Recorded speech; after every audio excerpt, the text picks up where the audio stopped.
welcome to part 3. Right, let me tell you a true story. Everything I'm about to tell you is the truth, right? God's honest truth, right? And it does sort of freak me out a bit because it proves there's more to life in this sort of thing we call the universe than I ever dreamed of. Normally, if I heard what I'd want to tell you now, I would say, if I was in your position, that's a load of shit, he's making it up. And I promise you, I'm not. Now, some of you remember, when I was down in London, I got pickpocketed, right? Now, 5 minutes before that occurred, when I was walking, because I had to do like a horseshoe from Gloucester Place, down Baker Street to the cash point machine, I was going down Baker Street, and I stopped. There's a gold ring on the ground. 18 carat gold signet ring, right? Think, lovely jubbly, stick that in the old skyrocket, you know. So I thought, I don't know what the police station is, neither I did. Chances of handing it in, spending all day filling forms out, fucking zero, right? People don't lose wedding rings. So anyway, I pick it up, put it in my pocket. Didn't fit, right? It would fit on the little finger, but it got wedged. I had to sit in the hotel room after I'd got pickpocketed, you know, and to take the bastard off with soap. Now here's the interesting thing about this ring. The moment I pick that ring up, bad shit happens, right?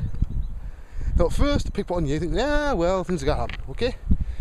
I took it off. I left it in the hotel room, right? Things were going great. I then, for whatever reason in the hotel room, thought I'd try it on again, right? And that day's meetings were all cancelled. And there was, one of those meetings was about quite a lot of money, right? For no other reason than people had hangovers. Right, fair enough. So anyway, there was a few more niggly things, you know, like I had it in my pocket, you know, when I was going to get the train after meeting Danny, missed the train and all that stuff. So I'll tell you what I did. I got the ring and I left it on the cistern in one of the toilets of King's Cross Station. So imagine my surprise when, a couple of days after that, it appears on the worktop in the kitchen at home. The wife was asking where this rings came from. Luckily it wasn't a female ring, otherwise I would have been in this shit. I explained to her about this, and she thought I was taking the piss, to be honest. So anyway, I picked it up, shows it doesn't fit, right?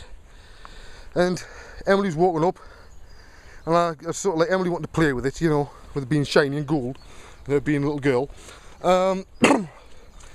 She gave it to me. 5 minutes later, she has a very nasty fall. Cut her head wide open there, just void, blood everywhere, right? She's fine, and it looks like it's healing perfectly. You know, that was starting to freak me out a bit at this point. So I thought, well, you know what, I don't want anything to do with this. So, no, I haven't got witnesses for this bit, right? One of the few bits I haven't. What I did is I went and put it in the bin outside, right? So, again, it appeared in the pocket of my son's trousers. Now we can't get into the bin, the big wheelie bins. And I put it down this little hole, you know, it went all the way down the bottom of the rubbish to the bottom of the bin. So somebody would have to empty the whole bin. Fair to say at this point I was freaked out. Now Kane, he sort of ended up falling off his bike and had bruises all up his leg. You'd think he'd be in the kicking contest with somebody with steel toe cap boots, really, that bad. So at this point, my mother and my father were over. My dad took Kane out for a walk and Emily was asleep and Kat was in the kitchen. I was telling my mother, now my mother didn't believe a bloody word. She said, look, if it's bothering you that much, give the bloody thing to me, I'll take it away, sorted, right? And I'll get rid of it. You know, she says, look, I'll take it to one of them bloody gold pawn places or something, you know, anything, just get rid of the bloody thing for you, if it's freaking out that much. So she takes it away, right? It appears back home again. The day it appeared, course, you don't. So the first thing you do is, you know, you pick it up, which is fucking stupid. And my drive blows with the stuff from the short. This point, I was running around like a fucking idiot because I'm thinking this thing's cursed. You know, I don't believe in curses. I don't believe in shit like that. So when something like this happens, it fucks with your head. So we noticed. We actually, mother and my father did a test run, right? It appears to only affect. Doesn't affect women, grown women, right? The wife, no effect. My mother, no effect. My dad, the car broke down. He had to take it in to get fixed. It cost him 200 quid. You know, it's funny, but you know, it wasn't fucking tragic. So what we've done at the moment is I have it wrapped in tissue paper, and it's on top of one of the cupboards in the kitchen, and there it will stay. Now, the one thing that has crossed my mind is, did the person who lost this lose this, or did they get rid of it? Would make a wonderful short story, wouldn't it? Which is what got me wondering, has somebody had the same shit and basically threw it away? You know. What I'm tempted to do is not to take it to a pawn shop or somewhere and get money off it, but to do the same damn thing.